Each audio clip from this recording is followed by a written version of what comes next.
Сегодня на улице Дзержинского около остановки ЕКСМК произошло серьезное ДТП. Машина снесла опору светофора и перевернулась. Водитель и пассажир автомобиля не получили серьезных увечий. Пострадал пешеход, который проходил в это время мимо перекрестка. Об этом сообщили инспекторы ГАИ и очевидцы происшествия.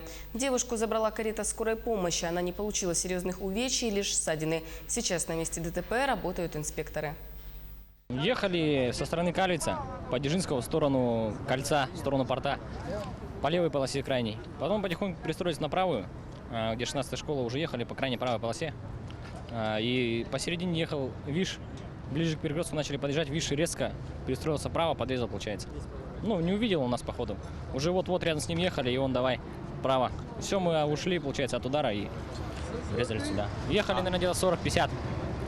А пострадавший есть или нет? Вот как? Я пассажир, он водитель, все.